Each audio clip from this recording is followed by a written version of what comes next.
જય ગૌ માતા, જય ઠાકોરજી, ધનરાજ પ્રાકૃતિક ફાર્મ, નારાયણભાઈ વસરા, ગુજરાત, રાજકોટ ઉપલેટા.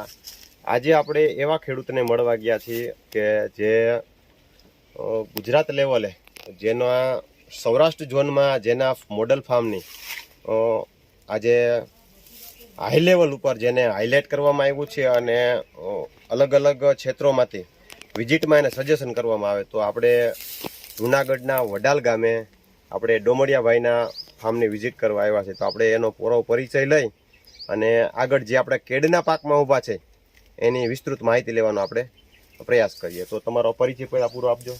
જય ગૌ માતા. મારું નામ અંકિત હિતેશભાઈ દોમડિયા, ગામ વડાલ, તાલુકો જિલ્લો જુનાગઢ, શિવમ પ્રાકૃતિક ફાર્મ. તો આપણે વધારે પડતું તો ડોમડિયાભાઈ કેળમાં માણસની એવું હોય કે કેળ વાવી એટલે પહેલી વખત વાવે ત્યારે વર્ષ દિવસે કંઈક પાક આવે, બરોબર, અને બીજી વખત જ્યારે પેલો ફાલ લઈ લીધો ને પછી પાછા પીલા રાખે. પીલા રાખ્યા પછી જ્યારે ફૂટ થાય અને પાછો ફ્લાવરિંગ આવે તો 9-10 મહિના અને બે વખત લે. ત્રીજી વખત વધારે પડતું માણસનું એવું હોય કે નથી આવતું, કા એવું કહેવામાં આવે કે ભાઈ નેરનું પાણી આવતું હોય, કા આપણે ડેમનું પાણી હોય, એ રીતનું હોય તો વધીને ત્રીજી વખત એમાં ક્રોપ લઈ ગઈ અને ન આવે, બરોબર. અને બીજી વખત આવે એ 9-10 મહિના આવે. તો અમે અહીંયા જોયું કાંઈક ને એનાથી વિપરીત બધી જ રીતે વિપરીત પરિસ્થિતિમાં છે. તો હવે તમે અમને પહેલેથી તમારો આનો જે છે એ તમે કહો અને કેટલા વર્ષ જૂનું છે એ પહેલાં કહી દો. પેલા તો આ કેળાનો બગીચો 4થું વર્ષ છે. આ કેળાના બગીચાને લાઈ 4થું વર્ષ છે. એમાં અમે શરૂઆતમાં કેળા અને રીંગણીનું વાવેતર પહેલા વર્ષે ભેગું કર્યું હતું, બરોબર, કે રીંગણીનો પાકે લીધો હતો અને કેળાનો પાકે લીધો હતો. કેળા જ્યારે 10 મહિના પછી આવ્યા, બરોબર, ત્યાર પછી પાલેકર પત્તી તરફથી એવું કહેવામાં આવ્યું હતું કે કેળાનો બગીચો કે ભાઈ એક લૂમ આવ્યા પછી આ લૂમ આવી ગઈ છે, જ્યાં લગી એક થાંભલી હોય ત્યાં લગી પીલા કાંઈ કટિંગ કર્યા કરવાનું. ત્યાર પછી લૂમનું ફૂલ આવી જાય, ત્યાર પછી એક થાંભલી મોટી થવા દેવાની. એટલે પીલા એટલે કે ફરતા એના જે આવા ફ્લાવરિંગ થયેલા બચ્ચા જે હોય પીલા કે જે કે બરોબર, આના ફરતા 7-8 નીકળે એને બધાને આપણે કટિંગ કરવાના આવે અને એની રોંગ સાઈડમાં જે લૂમ આવી છે એની રોંગ સાઈડમાં, એટલે ધારો કે અત્યારે જે આ છોડ છે એને અત્યારે એકને થવા દેવાનું અને લૂમ આવ્યા પછી અને એકને થવા દેવાનું અને કાપી નાખવાનું. ત્યાર પછી આ લૂમનું જ્યારે કટિંગ થઈ જાય ત્યારે આપણે કટિંગ આપણે અહીંથી કરી નાખતા હોય. લૂમ કપાઈ ગયા પછી આપણે અહીંથી કટિંગ કરી નાખીશું એટલે પડી જવાનું. પણ એ રીતે નથી કરવાનું, એના ખાલી પાન કાપી નાખવાનું.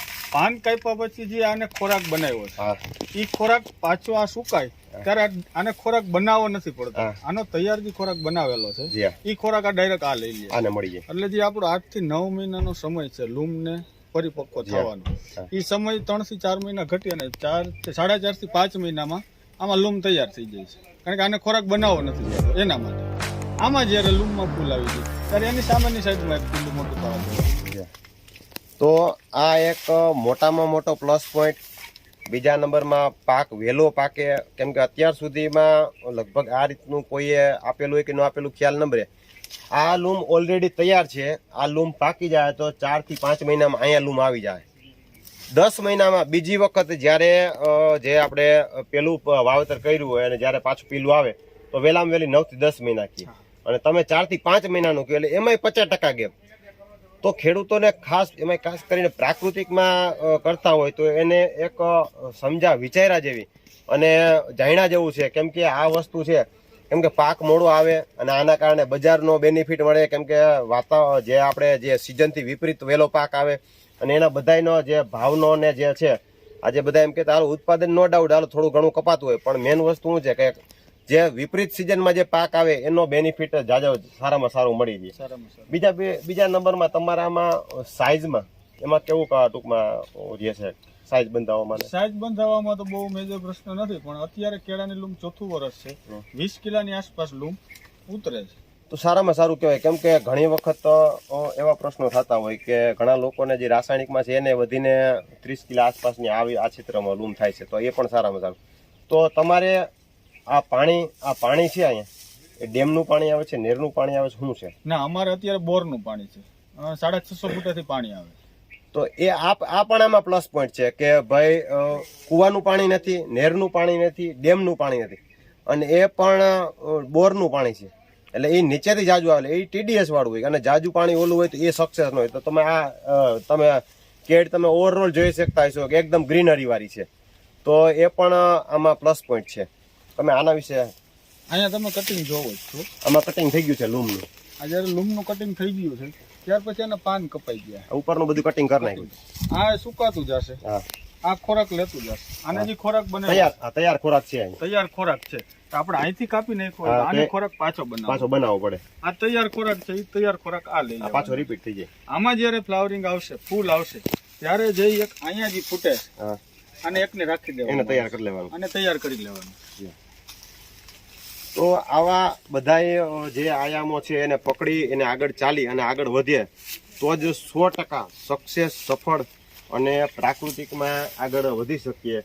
અને આમાં તમે લૂમની સાઈઝ પણ જોઈ શકતા હશો. લૂમની સાઈઝ પણ સારી છે. આ જો આ લૂમની સાઈઝ પણ જો આ સારી છે અને કેળાની પણ સાઈઝ સારી છે, એ પણ તમે જોઈ શકતા હશો.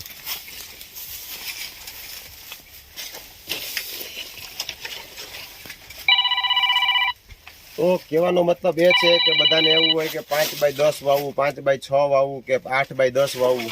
તમે આ જોઈ શકતા હશો એટલો અંતર પણ નથી એક છોડથી બીજા છોડ વચ્ચેનો, અને બહુ એટલું બધું છે નહીં, પણ તેમ છતાં સારામાં સારો બેનિફિટ, સારામાં સારું રિઝલ્ટ અને એકદમ ગ્રીનરી વાળું અને સારામાં સારા એવો કહી તો એ પણ છે. અને આ લૂમની સામે અહીંયા સામે પીલું પણ તૈયાર કરી લીધેલું છે.